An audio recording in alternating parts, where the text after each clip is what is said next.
अस्सलाम वालेकुम दोस्तों, उम्मीद करती हूँ कि आप सब लोग खैरियत से होंगे, हिफ्ज़ व अमान से होंगे। और इस वक्त आप लोगों को मैं बता दूँ कि एक ख़बर बहुत ज़्यादा वायरल हो रही है। सरगोदा में तौहीन मज़हब का एक वाक़या पेश आया, जहाँ पर मुश्तिल अफ़राद जो हैं वो सड़कों पर निकल आए और बहुत ज़्यादा सिचुएशन ख़राब हो गई और किस तरह से इदारों ने उनको कंट्रोल किया, इसके बारे में मैं आपको तफ़सीलात से आगाह करती हूँ। और मैं आपको ये भी बता दूँ कि आपको अच्छे तरीके से याद होगा कि आज से ठीक 2 महीने पहले लाहौर के एक मारूफ बाज़ार जिसका नाम इचरा है, इचरा एक ऐसा बाज़ार है जहाँ पर आप लोग जानते हैं कि हर तरह की क्लास के लोग आते हैं। और वहाँ पर एक खातून जो कि बाहर के मुल्क से आई हुई थी, और आपको याद होगा कि जिन्होंने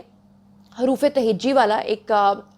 कुर्ता पहना हुआ था, जिसके ऊपर आपको याद होगा कि हलावा या हलवा लिखा हुआ था। और उस वक्त भी लोगों ने उनको घेर लिया था और लोगों ने बहुत ज़्यादा जो है उस खातून को मारने की कोशिश की थी। और उसके बाद आपको याद होगा कि एक क्रिश्चियन शख्स ने अपनी दुकान के अंदर उस खातून को पनाह दी थी। और फिर आपको ये भी याद होगा कि खातून पुलिस ऑफिसर वहाँ पर गई थी और उन्होंने जाके उस खातून को बचाया था। तो हमारे मुल्क के अंदर जो मजहबी जज्बात हैं वो मतलब बहुत अच्छी बात है कि मज़हब के हवाले से हम लोग बहुत टची हैं, लेकिन सच्चाई को जाने बगैर या चीज़ों को जाने बगैर ही लोग जो इस तरह की हरकत करते हैं कि एकदम से अपना अग्रेशन दिखाते हैं, और जो लोग कहते हैं कि हम फौरी तौर पे ऑन दी स्पॉट जो है वो कानून को हाथ में लेते हुए उस शख्स को मार दें, ये बात मुझे थोड़ी मुनासिब नहीं लगती है। अदरवाइज़ अगर किसी ने वाकई कुछ इस तरह किया है तो फिर तो ठीक है, उसकी सज़ा बनती है, लेकिन वो भी इदारों के थ्रू। बहरहाल अभी मैं आपको बता देती हूँ कि वाक़यात पेश क्या आए हैं। सरगोदा में तौहीन मज़हब के इल्ज़ाम में मुश्तिल अफराद का एक शख्स के ऊपर तशद्दुद हुआ है, और वाक़े में जो है मुलव्विस अफराद जो हैं उनको गिरफ़्तार भी कर लिया गया है। क्या पूरा मामला है, सब लोग जानना चाहते हैं, इसलिए मैं आपको बता देती हूँ। सरगोदा के अंदर जी एक इलाका है, कॉलोनी है जिसको कहते हैं मुजाहिद कॉलोनी। वहाँ पर मुश्तिल अफराद जो हैं उन्होंने तौहीन मज़हब के इल्ज़ाम में एक शख्स को घर में घुस कर तशद्दुद का निशाना बनाया है, और वहाँ पर बहुत ज़्यादा तोड़ फोड़ की, और अहले इलाका जो हैं वो भी वहाँ पर जमा हो गए, बहुत सारे लोग भी वहाँ पर जमा हो गए। पुलिस और सादा पुलिस के जो सादा लिबास के जो अहलकार हैं वो वहाँ पर फौरी तौर पे पहुँचे, और पहुँचकर उन्होंने उस ज़ख्मी शख्स को एम्बुलेंस में डाला, और उसके बाद वो उसको अपने साथ लेकर चले गए जिसको तशद्दुद का निशाना बनाया गया था। जबकि मुश्तिल अफराद जो हैं उन्होंने घर में बने जूतों के कारखाने को आग भी लगा दी। यानी उस शख्स के घर में बताया जाता है कि कोई जूतों का कारखाना था, और खुदा न खास्ता इस तरह की कोई इतलात थी कि वो खुदा न खास्ता जूतों के ऊपर कोई मुकद्दस नाम लिख रहा था। मुश्तिल अफराद जो हैं उन्होंने बिजली की तनसीबात को भी नुकसान पहुँचाया, यानी कि वहाँ बिजली के खंभों को भी नुकसान पहुँचाया। और डीपीओ जो खुशाब के हैं, और जो आरपीओ हैं, और अमन कमेटी के जो अरकान हैं, इन तीनों ने मिलकर और पुलिस की भारी नफरी जो है उन्होंने अपना किरदार अदा किया, और वहाँ पर वो फौरी तौर पर पहुँचे। आपको यहाँ पर यह भी बताती चलूँ कि आरपीओ शारिक कमाल जो हैं उनका कहना है, पूरा नाम है उनका जी आरपीओ शारिक कमाल सिद्दीकी। उनका ये कहना है कि वाक़े की तफ्तीश की जा रही है, अमन व अमान ख़राब करने वालों से सख्ती से निपटा जाएगा। उन्होंने कहा कि पुलिस ने वाक़े में ज़ख्मी होने वाले अफराद को बाहिफाजत अस्पताल मुंतकिल कर दिया है। मुश्तिल अफराद की जानिब से पुलिस के ऊपर पथराव भी किया गया, यानी कि पुलिस जब उस शख्स को बचाने के लिए गई तो लोगों ने उन पुलिस के ऊपर भी पथराव किया और कहा कि जी हम आपको यहाँ से इनको नहीं ले जाने देंगे। पुलिस ने हजूम को मुंतशिर किया और वाक़े में मुलव्विस अफराद जो हैं उनको अपनी हिरासत में ले लिया। अब बात यह है कि अभी तक ये चीज़ प्रूवन नहीं है कि उन्होंने ये सब कुछ किया था या नहीं किया था। अगर तो किया था तो वो सख्त से सख्त सज़ा के जो हैं वो मुस्तहिक हैं, उनको सज़ा मिलनी चाहिए। और अगर उन्होंने ये सब कुछ नहीं किया था तो फिर जो है लोगों को थोड़ा सोचना चाहिए कि अगर कोई इस तरह की हरकत करता है तो किस तरह से लोग एकदम उसके ऊपर पिल पड़ते हैं, या उस इलाके के जो इर्द गिर्द की जो चीज़ें हैं उनको नुकसान पहुंचाते हैं, या जिस तरह बिजली के खंभों के ऊपर या इस तरह के नुकसानात करते हैं, तो वो अपने ही मुल्क का नुकसान हो जाता है। बहरहाल अगर वो लोग वाकई जूतों के ऊपर कोई इस तरह की हरकत कर रहे थे, कोई लफ्ज़ लिख रहे थे, तो फिर उनको कैफरे किरदार तक पहुँचाना पुलिस की जिम्मेदारी है। मेरा ये ख्याल है ज़ाती तौर पर कि अगर कोई शख्स इस तरह की हरकत करता है तो लोगों को वहाँ पे इकट्ठे होकर उसको एक तो वार्न करना चाहिए, दूसरा उसको कानून नाफिज करने वाले इदारों के हवाले करना चाहिए। लेकिन शायद लोग भी थोड़े सच्चे हैं, क्योंकि लोगों को ये लगता है कि अगर हम कानून को हाथ में नहीं लेंगे, चोर को ऑन दी स्पॉट नहीं मारेंगे, या इस तरह तौहीन मज़हब करने वालों को उसी वक्त कैफरे किरदार तक नहीं पहुँचाएंगे,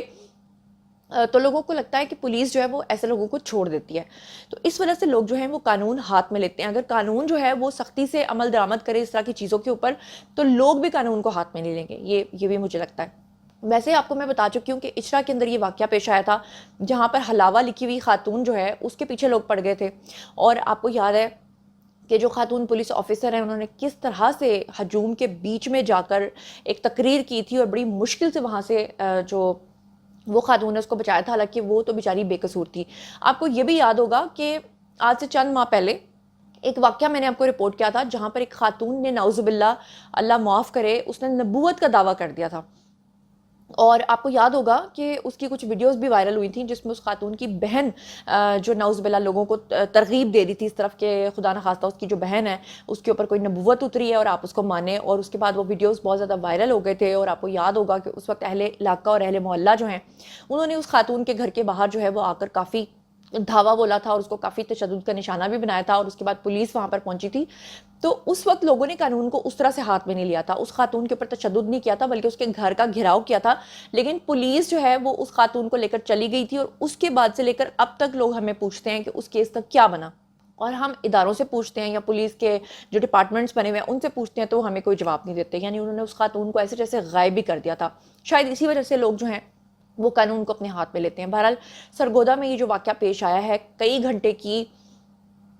جسے کہتے ہیں مشکلات کے بعد، کئی گھنٹے کی تکالیف کے بعد، اور کئی گھنٹے لوگوں کو وہاں پر سفر کرنا پڑا ہے، سڑک بلاک کر دی گئی تھی، اس کے بعد فائنلی جو ہے وہ معمولات پہ تھوڑے سے حالات آئے ہیں، کیونکہ پولیس اب ان لوگوں کو لے کر چلی گئی ہے، اسپتال بھی منتقل کر دیا ہے۔ اب جیسے جیسے اس کے بارے میں فردر رپورٹ آئے گی اور پتہ چلے گا کہ آیا واقعی انہوں نے یہ سب کچھ کیا تھا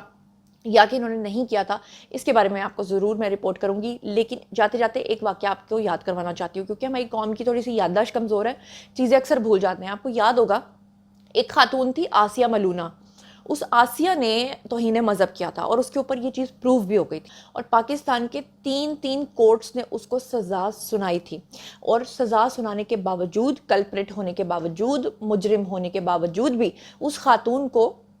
عمران خان کا اس وقت دور حکومت تھا، چھوڑ دیا گیا تھا، اور اس کو نہ صرف یہاں سے باہر بھیج دیا گیا تھا بلکہ عمران خان نے بہت زیادہ پرائیڈ لیتے ہوئے یہ کہا تھا کہ ہم نے تو جناب اس خاتون کی زندگی بچائی اور اس کو باہر بھیج دیا، حالانکہ وہ خاتون اس چیز میں ملوث بھی تھی۔ لیکن اسی کے مقابلے میں نون لیگ کے اوپر جب ان کی گورنمنٹ تھی تو الزام لگا تھا کہ خدا نخواستہ انہوں نے کوئی جو یہ دوسری کمیونٹی، احمدی کمیونٹیز ہیں، ان کے لیے کچھ قانون پاس کروانے کی کوشش کی تھی، اور اس وقت بہت شور مچایا گیا تھا۔ تو میرا کہنے کا مقصد یہ ہے کہ جو بھی حکومت ہوتی ہے ساری چیزیں پھر ان کے اوپر آتی ہیں، اور جو اپوزیشن ہوتی ہے وہ اس وقت جتنی تنقید کر رہی ہوتی ہے، وہ جب خود حکومت میں آتی ہے تو وہ خود اس طرح کی چیزیں کر رہی ہوتی ہے۔ بہرحال ہم لوگ مسلمان ہیں، اسلامی جمہوریہ پاکستان میں رہتے ہیں، ہم کسی کو الاؤ نہیں کر سکتے کہ ہم کسی کو توہین مذہب کرنے دیں، اور ہمیں یہ بھی الاؤ نہیں کرنا چاہیے کہ ہم کسی کے مذہب کے بیچ میں جو ہے وہ اس طرح دخل اندازی کر کے خدا نخواستہ کسی کے جو مذہبی مقامات ہیں ان کی توڑ پھوڑ کریں، اور ہمیں امن کے ساتھ رہنا چاہیے اور قانون کو ہاتھ میں لیے بغیر اس طرح کے لوگوں کا کوئی سد باب کرنا چاہیے۔ بہرحال جو رپورٹ تھی میں نے آپ کو بتا دیا، آپ لوگ اس بارے میں کیا سوچتے سمجھتے ہیں؟ جو کچھ بھی آپ سوچتے سمجھتے ہیں شیئر کیجیے، پرسنلی جواب دوں گی۔ مزید خبریں، ولاگز، انٹرویوز اور سیاسی تجزیے جاننے کے لیے میرے ساتھ کنیکٹڈ رہنا ہرگز مت بھولیے گا۔ چینل کو سبسکرائب کر لیجیے گا۔ اپنا بہت بہت خیال رکھیے گا۔ اللہ نگہبان۔